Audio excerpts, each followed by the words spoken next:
Well, U S Ambassador Nikki Haley blaming Russia for not doing enough to stop the war in Syria. Her comments came in an interview with me, where she says the Trump administration will focus on trying to reform the United Nations, its budget, and its priorities to better address the threats we now face.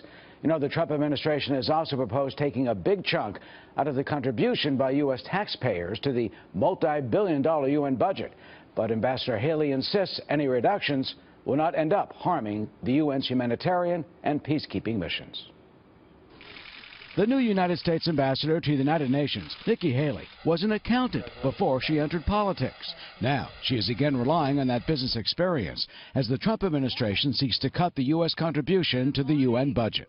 Where do you feel the United Nations has gone wrong? Well, I think the United Nations got stale. I think that what happened was they got into the motions. It's what happens in most clubs. It went through the motions, and all of a sudden it got stale, and then the action went down, the costs went up, less things were happening. The UN's regular and peacekeeping budget amount to more than $10 billion a year. Of that, U.S. taxpayers pay upwards of $2.8 billion.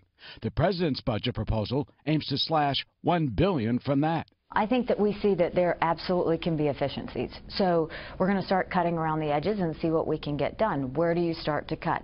The biggest amount of money that's spent in the budget is the peacekeeping missions. And the U.S. pays a lot more for those 16 peacekeeping missions than anyone else, just over 28%, which the administration wants to reduce to 25%. Still, that amount would be more than double the next largest contributors, China and Japan, about 4 times more than Germany, France, and Great Britain, and 6 times more than Russia.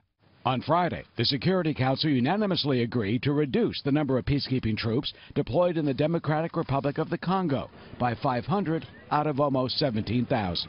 What I'm very proud of is in the first peacekeeping mission that we really took on, the entire Security Council came together and is saying, yes, we're going to reform. And we're going to keep doing this with every single mission. And that in itself is going to be massive cost savings. What would you say to critics who would be concerned that this could cripple peacekeeping missions of the UN?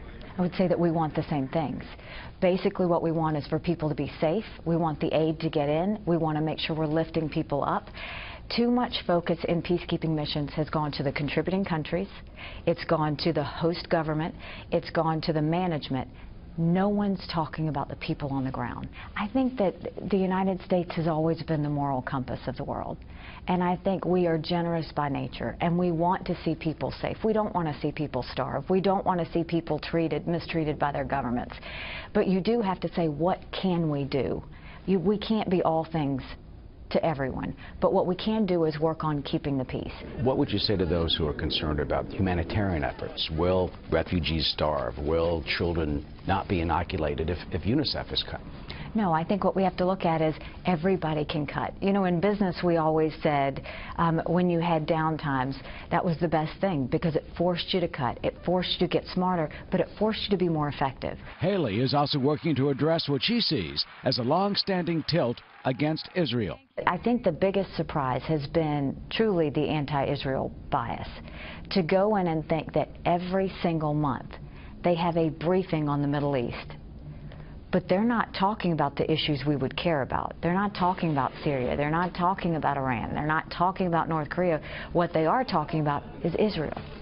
Every single month for 10 years, they've been Israel bashing.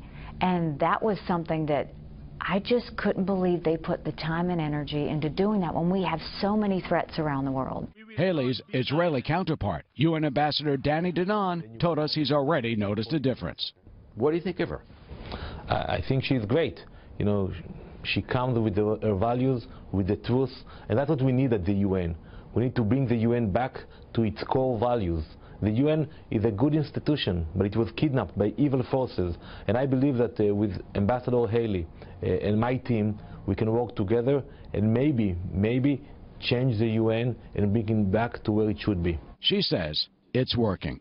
So things are happening, and it's changing, and the tone is getting better. People suddenly realize we do have more important things to do. And not only that, I think they're tired of me yelling at them about Israel bashing. Tired of yelling at the diplomats about Israel bashing. Well, Haley, you know, is the daughter of immigrants.